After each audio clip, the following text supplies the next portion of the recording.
اب اس زمانے کی کشتی تھوڑی ایسی تھی سٹی بجائے 1 2 3 کہا ایک دوسرے کو آکر پکڑ لیا. اس زمانے میں کشتی ایسی نہیں تھی. ایک پہلوان ادھر کھڑا ہوتا تھا وہ کنارے کو, ایک پہلوان یہ کنارے کو. اب اشارہ ہوتا تھا تو ایک پہلوان دوسرے پہلوان کی طرف دوڑا دوڑا جاتا اور اس پر وار کرتا. اب رکانہ کہتا ہے محمد اب بتاؤ تم پہلا وار کرو گے کہ میں پہلا وار کروں؟ قربان جائیے رحمت عالم پر. یوں ہی نہیں اللہ نے آپ کو کہا وما ارسلناک الا رحمت للعالمین, تمام عالم کے لیے یوں ہی رحمت نہیں بنا کر بھیجا. میرے آقا کہتے ہیں اے رکانہ تو آ جا, اگر میں پہل کروں تو لوگ یہ کہیں گے کہ نبی نے اپنے امت پر حملہ کیا. اے رکانہ تو پہلے آ جا. اب رکانہ جو ہے ہاتھی کی طرح گرجتا ہوا, شیر کی طرح دہاڑتا ہوا, بھاری بھرکم پہلوان تھا. دوڑے دوڑے دوڑے دوڑے آیا, حضور صلی اللہ علیہ وسلم پر حملہ کرنا چاہا. حضور نے ہاتھ پھیلائے. جیسے ہی حضور نے ہاتھ پھیلائے کہ مانو کہ کوئی بچہ ماں کے گود میں جاتا ہے, اس طرح گود میں جا کر بیٹھ گیا.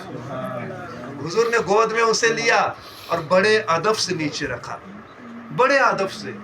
ماں بھی اپنے بیٹے کو اتنے ادب سے ناز و انداز سے نہیں رکھتی ہوگی. حضور نے رکانہ کو بڑے ادب سے بڑے ناز و انداز سے نیچے رکھا اور کہا رکانہ ہار گیا نا, اب میرا اسلام قبول کرے گا؟ رکانہ کہتے ہیں نہیں نہیں محمد یہ کچھ الگ سا معاملہ ہے, میں اتنے جلدی ہار نہیں ماننے والا, اور ایک موقع چاہیے.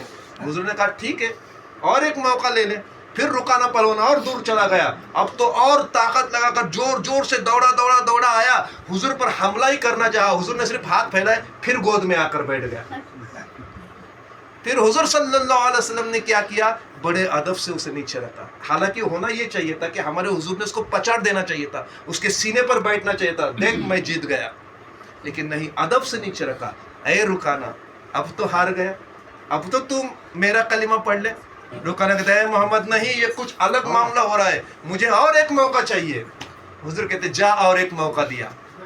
پھر رکانہ دوڑا گیا, پھر دوڑا دوڑا آیا اور حضور پر حملہ ہی کرنا چاہتا تھا. میرے آقا نے ہاتھ پھیلایا, جیسے بچہ ماں کی گود میں سما جاتا ہے یہ گود میں سما گیا. حضور نے سینے سے لگایا, پھر ادب سے اسے نیچے رکھا اور پھر کہتے ہیں اے رکانہ اب تو میرا اسلام قبول کرے گا؟ اب تو ہار گیا. اب رکانہ کے پاس کوئی جواب نہیں تھا.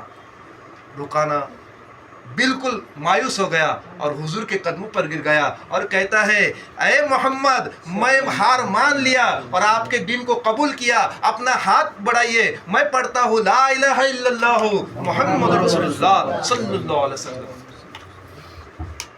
یہ میرے حضور کی شان ہے کہ پہلوان سے کشتی لڑ کر کے اس کو اسلام قبول کرایا. ابو جہل پریشان, اے رکانہ ارے تو نے اسلام قبول کیوں کیا؟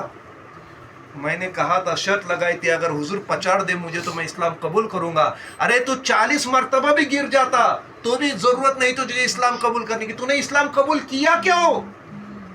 اب رکانہ کا جواب سنیے. رکانہ کہتا ہے اے ابو جہل میں نے اس نبی کے اخلاق کو دیکھا. سبحان اللہ. ماں بھی اتنے پیار اور محبت سے اپنے بیٹے کو گود میں نہیں لیتی, اور ماں بھی اتنے ادب سے اپنے بیٹے کو نیچے نہیں رکھتے جتنا حضور نے مجھے ادب سے رکھا. سبحان اللہ. اور ابو جہل ایک خاص بات میں نے اس نبی میں دیکھی, جب میں اس نبی کے سینے سے جا کر لگ جاتا میرے سینے کو ایک ٹھنڈک محسوس ہوتی, گویا ایسا محسوس ہوتا ہے کہ میرا کفر نکل رہا ہے اور ایمان آ رہا ہے.